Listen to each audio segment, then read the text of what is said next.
사랑하는 성도 여러분, 말씀으로 여는 행복한 하루를 시작하시는 여러분 한 분 한 분을 축복합니다. 오늘 말씀을 보면 모세가 하나님은 누구십니까 하는 하나님의 이름을 묻는 질문이 나오고 있습니다. 어제 말씀에서 모세는 자기가 누구간데 하나님의 그 뜻을 행할 수 있는 사람이 될 수 있겠습니까? 그렇게 반문을 하는 모습을 보게 되었던 것입니다. 여러분, 어제 본문 말씀을 보면 모세는 정말 40년 전에는 자신감에 차 있던 사람이었지만 40년 후에 모세는 열등감에 가까운 모습으로 내가 누구간데 그런 하나님의 말씀을 행할 수 있는 사람이 되겠습니까? 그렇게 소극적인 모습을 보이게 됩니다. 사랑하는 여러분, 정말 교만함도 문제지만 열등감도 문제라는 사실을 보게 됩니다. 진정한 겸손은 하나님의 말씀에 그대로 순종하는 그러한 자세가 필요할 줄로 믿습니다. 오늘 말씀은 내가 누구인지를 잘 모르겠다는 표현을 했던 모세가 이번에는 하나님은 누구십니까? 이스라엘 백성들이 그 하나님이 나를 보내셨다고 했을 때 나는 어떻게 설명을 해야 됩니까?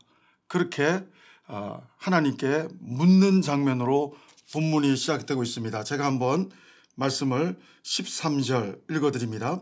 모세가 하나님께 아뢰되 내가 이스라엘 자손에게 가서 이르기를 너희의 조상의 하나님이 나를 너희에게 보내셨다 하면 그들이 내게 묻기를 그의 이름이 무엇이냐 하리니 내가 무엇이라고 그들에게 말하리이까?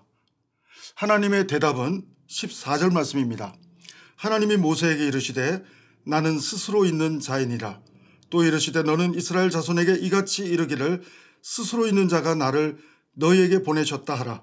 하나님이 또 모세에게 이르시되 너는 이스라엘 자손에게 이같이 이르기를 너의 조상의 하나님 여호와 곧 아브라함의 하나님 이삭의 하나님 야곱의 하나님께서 나를 너희에게 보내셨다 하라.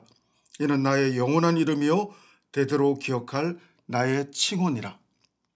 여기서 하나님은 당신을 표현해 주십니다. 나는 스스로 있는 자이다.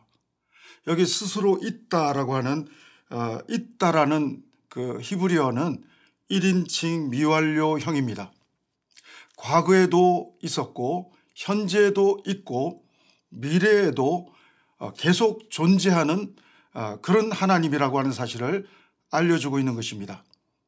덧붙여서 너희 조상의 하나님 여호와다 야훼다 이런 말씀으로도 설명해 주고 있습니다.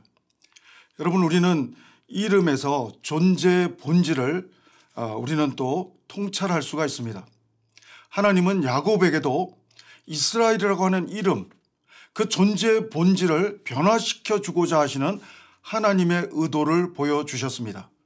신약 성경에도 보면 시몬이었던 베드로를 반석이라고 하는 베드로로 이름을 바꿔주시면서 존재의 본질이 새롭게 함을 입게 된다는 사실을 말씀해 주는 것입니다. 여러분, 창세기에서도 보면 아담이 동물들의 이름을 짓습니다. 이름은 존재의 본질인데 짓다가 보니까 자기하고 동급으로 배필이 될 수 있는 존재의 본질을 발견할 수가 없었습니다. 하나님도 그 본질을 꿰뚫고 아담에게 하와라고 하는 같은 존재의 어떤 본질의 동급의 그 배필을 짝지어 주시는 모습을 보게 되는 것입니다. 사랑하는 여러분, 손자병법, 우리가 전략적으로 표현할 때 적을 알고 나를 알면 백전백승이다 하는 말도 있는 것처럼 성경은 오늘 이렇게 말합니다. 나를 알고 하나님을 알면 우리는 승리할 수 있는 믿음의 사람이 될 수 있다고 하는 것입니다. 모세는 자기 자신도 확신하게 되는 그 동기를 하나님의 부르심 속에서 확인할 수가 있었고, 그리고 하나님이 계시해 주시는 스스로 계신 분, 그리고 우리 조상의 하나님 여호와, 아브라함의 하나님, 야곱의 하나님, 이삭의 하나님, 야곱의 하나님이 나의 하나님이 되신다는 사실을 새롭게 인지할 수 있는 동기를 이 오늘 말씀의 상황 속에서 발견하고 있는 것을 보게 되는 것입니다. 사랑하는 여러분, 오늘 모세의 하나님이 또한 여러분과 나의 하나님이심을 믿음으로 확신할 수 있는 시간이 이 시간이 될 수 있게 되기를 주의 이름으로 축원합니다. 오늘 모세에게, 확신이 없는 모세에게 하나님은 약속해 주십니다. 내가 너와 함께 가겠다. 내가 인도하겠다.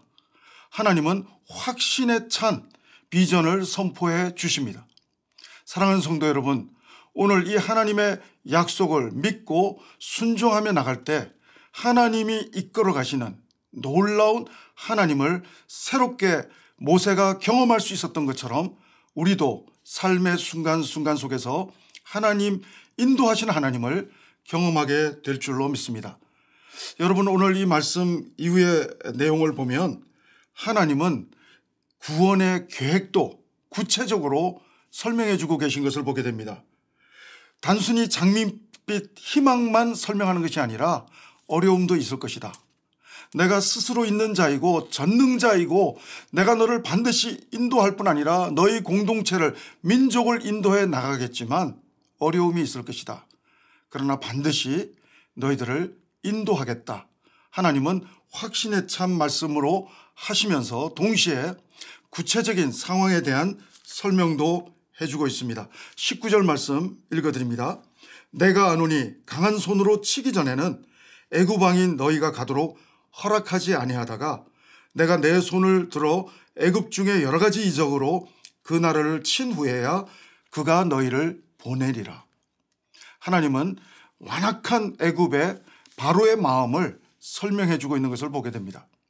뿐만 아니라 하나님은 바로 또한 이스라엘 백성들이 노예로 살았지만 그 나라를 빠져나올 때, 출애굽할 때는 많은 금은 보화를 비롯한 물품을 가지고 나오게 될 것이라고 하는 희망적인 말씀을 오늘 마지막 22절에서 또 보여주고 있는 것을 보게 됩니다.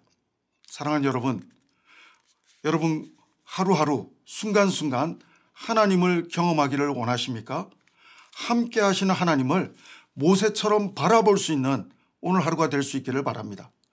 내가 누구인지, 하나님이 누구인지 구체적으로 경험하기 전에는 혼란스러운 내 마음이 인도하시는 하나님, 함께 하시는 하나님을 바라보면서 한 걸음 한 걸음 모세가 나가기 시작할 때 하나님의 하나님 되심을 확신하면서 순종의 발걸음을 더욱더 가볍게 걸어가기 시작할 수 있었던 모세처럼 우리의 발걸음도 순종의 발걸음으로 내디딜 수 있는 오늘 하루가 될 줄로 믿습니다.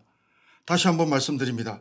코로나19 사태로 여러 가지 상황 속에서, 완강한 세상 속에서 우리는 하나님이 계시다고 한다면 과연 이 상황에서 어떻게 우리를 돌파하게 하실까? 어떻게 우리가 이 세상 속에서 승리하게 하실까? 우리는 모세처럼 퀘스천 마크를 하나님께 던질지 모르지만, 그러나 오늘 하나님께 그러한 퀘스천 마크를 던져서라도 하나님의 약속의 말씀을 들을 수 있는 하루가 되기를 바랍니다. 모세에게는 정말 그러한 믿음 없는 것 같은 표현이 있었지만 하나님은 그러한 모세를, 하나님께서는 당신을 계시하시면서 내가 너의 하나님 되심을, 또 너의 백성의 하나님 되심을 확신시켜 주시면서 어떻게 해나갈 것인가를, 하나님의 계획을 구체적으로 설명하면서 인도해 가시는 장면을 보게 됩니다. 사랑하는 여러분, 오늘 하루도 하나님을 바라는 하루가 되기를 바랍니다. 그리고 하나님의 인도하심을 받는 하루가 되기를 바랍니다. 그래서 모세처럼 하나님께서 마침내 승리케 하심을 경험하며 하나님을 찬양하는 복된 삶으로 나아갈 수 있게 되기를 바랍니다. 함께 기도하시겠습니다. 하나님 아버지, 오늘 모세가 자신에 대한 확신도 없고 하나님에 대한 확신도 없이 흔들리는 믿음으로 하나님 앞에 서 있지만 하나님께서 약속해 주신 것처럼 내가 너와 함께 하겠다, 내가 너희 공동체를 인도하겠다 확신하며 말씀해 주시는 말씀 붙잡고 나아갈 때 승리케 하시는 하나님을 체험했던 것처럼, 하나님 오늘 저희들 우리의 일상 가운데 확신 없이 부족한 모습이 있다 할지라도 하나님 모세처럼 하나님을 신뢰하며 하나님의 약속의 말씀을 붙잡고 믿음의 발걸음을 한 걸음 한 걸음 옮겨놓기 시작할 때 인도하시는 하나님을 경험하고 승리케 하시는 하나님을 경험하는 귀한 날이 오늘 복된 날이 될 수 있도록 인도하여 주시옵소서. 감사드리며 예수님 이름으로 기도합니다. 아멘.